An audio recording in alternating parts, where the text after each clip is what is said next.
আসসালামু আলাইকুম। হ্যালো দর্শক, welcome back to my channel. আশা করি সবাই অনেক ভালো আছেন। বরাবর মতো ফিরে এলাম নতুন আরও একটি সহজ রেসিপি নিয়ে।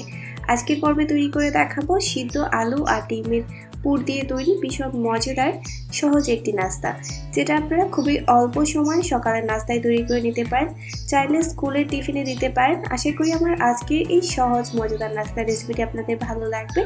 ভালো লাগলে অবশ্যই বাসায় ট্রাই করবেন আর আমাকে কমেন্ট সেকশনে কমেন্টস করে জানাবেন রেসিপিটি কেমন লেগেছে। চলুন তাহলে দেখে নিই রেসিপিটি পুরো প্রস্তুত প্রণালী। এর জন্য নিয়ে নিচ্ছি 1 কাপ পরিমাণ ময়দা, সাথে দিয়ে দিচ্ছি পরিমাণ মতো লবণ আর দিয়ে দিচ্ছি প্রায় 1 টেবিল চামচ পরিমাণ সয়াবিন তেল। এখন এই সব কিছু আমি একসাথে প্রথমে ভালোভাবে মিশিয়ে নিব।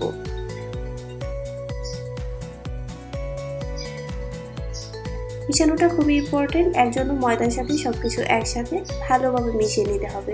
মিশানো হয়ে গেছে, এখন নর্মাল টেম্পারেচারে থাকা পানি অ্যাড করে আমি একটা ডো তৈরি করব। রুটি পরোটা তৈরি করার জন্য আমরা যেরকম ডো তৈরি করি ঠিক ওই রকম ভাবে এই ডোটাকে তৈরি করে নিতে হবে।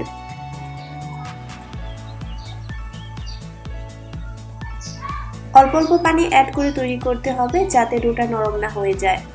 লক্ষ্য করুন ডোটাকে আমি তৈরি করে নিয়েছি, এখন ভালোভাবে ময়ান করে নিচ্ছি। ডোটা তৈরি হয়ে গেছে, এখন রেস্ট হওয়ার জন্য উপর থেকে ঢাকনা দিয়ে একটু সাইডে রেখে দিব। এদিকে আমি ভিতরের যে ফিলিংটা সেটা রেডি করে দিব। এখানে নিয়েছি একটা সিদ্ধ ডিম আর ডিমটাকে আমি গ্রেটার দিয়ে গ্রেট করে নিয়েছি। আপনারা সবজি পলমে দিয়ে এইভাবে গ্রেট করে নিতে পারেন। আর এখানে নিয়েছি আমি 1 কাপ পরিমাণ সিদ্ধ করে নেওয়া আলু, আর আলুটাকেও ঠিক একইভাবে আমি গ্রেটার দিয়ে গ্রেট করে নিয়েছি। দিয়ে দিচ্ছি 2 টেবিল চামচ পরিমাণ পেঁয়াজ কুচি, 1 টেবিল চামচ পরিমাণ কাঁচামরিচ কুচি, স্বাদ মতো লবণ, 1/4 চা চামচ পরিমাণ গরম মশলার গুঁড়া, 1/4 চা চামচ পরিমাণ হলুদের গুঁড়া, 1/4 চা চামচ পরিমাণ লাল মরিচের গুঁড়া। এখন সবকিছু একসাথে ভালোভাবে মিশিয়ে নিব। এখানে আমি মশলা দিয়েছি আমার পছন্দ মতো, আপনারা চাইলে কিন্তু মশলা ছাড়াও এটা তৈরি করতে পারেন।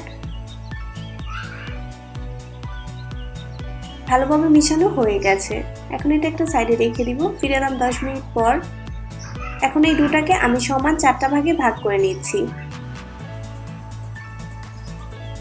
আমি 4টা তৈরি করছি, আপনারা কিন্তু ছোট বড় করে আরো বেশিও তৈরি করতে পারেন, আর চাইলে 2টাও তৈরি করতে পারেন অনেক বড় করে। এখন এটাকে আমি প্রথমে গোল বলের শেপ দিব। তারপর দিয়ে দিচ্ছি সামান্য পরিমাণ তেল, 1/4 চা চামচ পরিমাণ। আমি তেলটা দিয়ে একদম পাতলা ভাবে বেলে নিব।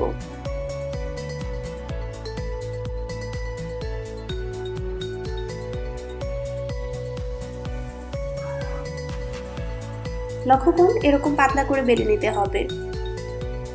এখন আমি 4টা ভাগ করে নিয়েছি। যে পুরটা তৈরি করেছিলাম সেইখান থেকে একটা অংশ নিয়ে আমি মিডলে দিয়ে এইভাবে হাতের সাহায্যে এইভাবে ছড়িয়ে দিব।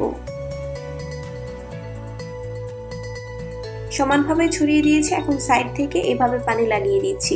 এটাকে আমি ফোল্ড করে নিব, এর জন্য সাইড থেকে পানি লাগিয়ে দিচ্ছি। পানিটা এখানে আঠার মতো কাজ করবে। এখন লক্ষ্য করুন আমি কিভাবে ফোল্ড করে নিচ্ছি, আর সাইড থেকে আমি এইভাবে পানি লাগিয়ে দিচ্ছি। এইভাবে একটু টান দিয়ে এটাকে কভার করে দিতে হবে।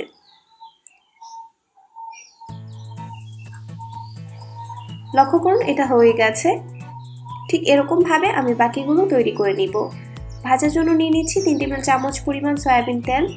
তেলটাকে আমি প্রথম মিডিয়াম হিটে গরম করে নিয়েছি, আর ভাজের সাইডটা আমি নিচে দিচ্ছি যাতে পরবর্তীতে খুলে না যায়। এখন মিডিয়াম হিটে এগুলোকে আমি ভেজে নিব। যখন নিচের সাইডটা হালকা গোল্ডেন হয়ে যাবে তারপর 2টা স্প্যাচুলার সাহায্যে আমি এটাকে উল্টিয়ে দিব। লালচে গোল্ডেন করে ভেজে নিব, এর জন্য কিছুক্ষণ পরপর উল্টে পাল্টে দিব। আর খুবই সুন্দরভাবে লক্ষ্য করুন এই যে এটা ফুলে উঠছে। অল্প তেলে কিন্তু খুবই মচমচে করে এই নাস্তাটা ভেজে নেওয়া যায়।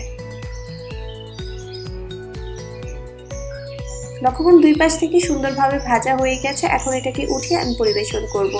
আশা করি আমার আজকের এই নাস্তার রেসিপিটি আপনাদের ভালো লেগেছে। ভালো লাগলে অবশ্যই বাসায় ট্রাই করবেন।